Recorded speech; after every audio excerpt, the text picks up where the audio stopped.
So we will switch our focus to the NFL draft. NFL draft tonight. Corey, you will be at the Pluckers in Addison, correct? Mm-hmm. Yep. Mike, you and Sean will be at the Pluckers in Dallas. Yes, next to Michael's. Yes. And then, which makes sense for you. Yeah. And then I will be at the Pluckers in Allen. I hope you come out and join us, especially in Allen, because we did really bad last year. So we need a reprisal. Reprisal? Reprieval? Dude, you're the one trying to use the big word. All right, so don't look at us and ask. How's All Reggie? I know is we were the anybody. 24th best team last year, but they gave us the 2 seed because the Cowboys are favored in the NFL. We were talking about this off air. So does Jerry think if we win the Super Bowl then we get the number 1 pick? No, he misspoke, all right? He misspoke. It is odd that he was like, hey, guess what, guys? I'm going to go out of here in this press conference, and I'm going to throw out something that I didn't think of until just a moment ago. That was one of those things. But, no, he misspoke, and Kevin, as we were discussing that moments ago, I think that's a better idea. Give the best team the number 1 overall pick because then that inspires some competition. Nobody would be tanking. Nobody's tanking because everybody's going to go out there and try hard. He was probably tired. He was up till 2 a.m. looking at all the contracts of his team and all the other contracts in the NFL. All right. And trying to make sure that he gets it all right like he always has. So for this draft, I saw an article on The Ringer. We just haven't had an opportunity to talk about it. I wanted to run through a few of these, and you can tell me what, if any, of these traps you're worried about when it comes to the Cowboys. Or if you want to talk about any other team, that's fine. Number 1, the we know ball trap, overrating one's ability to evaluate talent. Okay, yeah, that is definitely it. And that's kind of what the Cowboys have done to themselves here, right? Is that they have trapped themselves and forced themselves in offensive line because they didn't go and say during the free agency we're going to add to that position. And I do think the Cowboys are pretty good at drafting usually. Especially offensive linemen. It seems like they've done a pretty good job of that. But they pigeonholed themselves as like they forced themselves to do this. This guy's different trap, ignoring historical evidence to justify a selection. That is where I think the Cowboys get in trouble. Yeah, the Cowboys definitely do that for sure. That's part ego there, Kevin. Number 3, the plug and play trap, overrating the possibility that a prospect will be able to make an immediate impact. I think that's a the fans, not our station. I think that's a fan problem. Is that sometimes the players are ready to go and sometimes they're not. You want your players to be plug and play, and I don't think the Cowboys do that a lot. I think they hope that that's the case, but then they get into a situation they're like, oh crap, he's not ready. Do you think they've painted themselves into that corner where, I mean, look, the Jones family didn't guarantee, like, hey, all 3 of these guys need to be starters, but they did say for their first 3 picks, like, it would be ideal if they were all ready to go. Yes, they have put themselves, but they do that a lot, Kevin, because of the way that they treat the offseason. Like that, like every year, it's like we are heavily reliant on the success of our picks, and that's why I'm surprised that they don't try to acquire more picks throughout the offseason, because it feels like if you're going to invest that much in these guys have to be good, then they should be good for you, and you should have more picks to use from them. This is one I think the Cowboys avoid. The C.J. Stroud, Puka Nacua trap, looking at rookies from last year and thinking that you can get the same version of that player. I do think the Cowboys avoid that. Well, obviously they're not looking for a quarterback, but at least I hope they don't look at last year's best players and go, yeah, our guy can do that. Yeah, I don't typically hear – a lot of the times, Kevin, what you'll hear is this guy reminds me of Eric Williams. Or this guy reminds me of Flozell, or he could be the next Charles Haley. And so they're trying to give their fan base, their audience, that opportunity. Are the Cowboys guilty of this next one? Because I think yes. The LOL college coaches trap.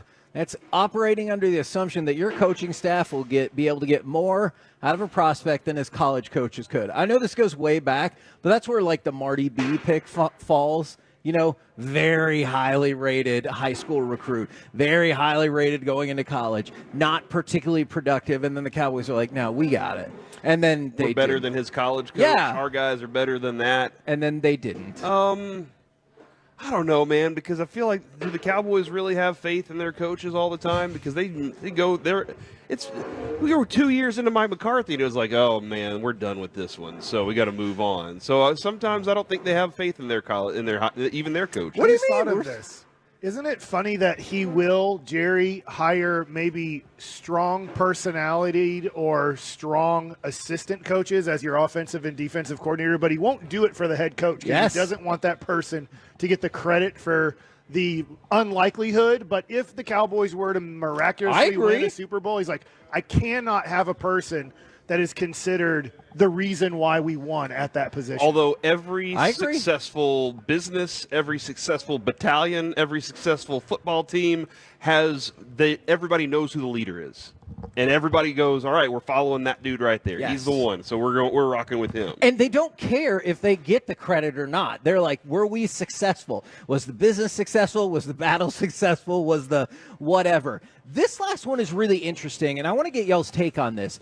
Avoid the best player available trap. And what they're saying here is picking a player based on who has the highest grade and ignoring importance of positional value. So, like, let's say that's not their trap. But I just want to see what y'all think about it in general. Like, let's say there's a safety with a tiny, tiny bit higher grade than an edge player or your left tackle or whatever. Do you go best available, or are you like, man, these positions are not built equally? Well, I mean, does that safety that you just said, is he better than this current safety I have? Then that's okay. Like, that's where this conversation comes into play and I think Steven's right in that respect of best player available at position of need. Like if now you don't want to put yourself in a situation where you have too many positions of need, because then you might get stuck drafting a Shante Carver. But if you make sure that you're pretty stacked across the board and you're like, okay, we can take anybody, then Kevin, that's where the conversation does come into play. I don't think they get themselves in that conversation too much because, unfortunately, they've left themselves in some bad positions of need this year. And then, okay, so let's talk about those positions of need. I feel like there's been a lot of discussion for the Cowboys that offensive line, running back, you feel likely that those will be, I don't know, I feel likely that those will be two of the top three picks. Maybe linebacker. We already know. Yeah. The 3 picks, we already know the positions for the Cowboys. So you are sure I would that bet, in some order or another. Yeah.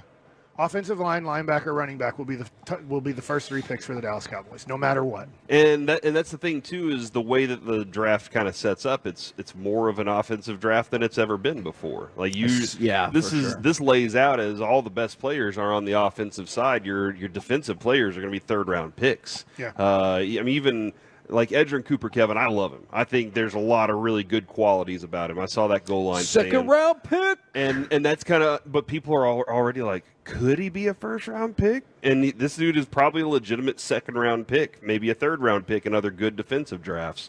But that's where, he could be one of those options there.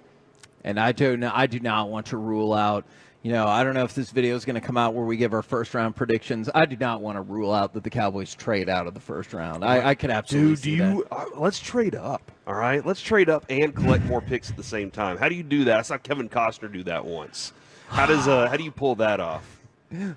I don't even remember the ridiculous way they got back to You don't him. rewatch it every year? No, that movie sucks. You're It's lying. him picking out that piece of paper and is like, no matter what, draft this guy. And was like, well, then what was the whole rest of all of this maneuvering about? I would like more people to text in and tell Kevin how much they love that movie, drafting, hey, especially if you on love draft that movie, day. tell me again how they traded the pick and then got the picks back. Or I honestly don't remember. He just demanded it, and Kevin. What he did was he found out that he had that quarterback was going to fall apart.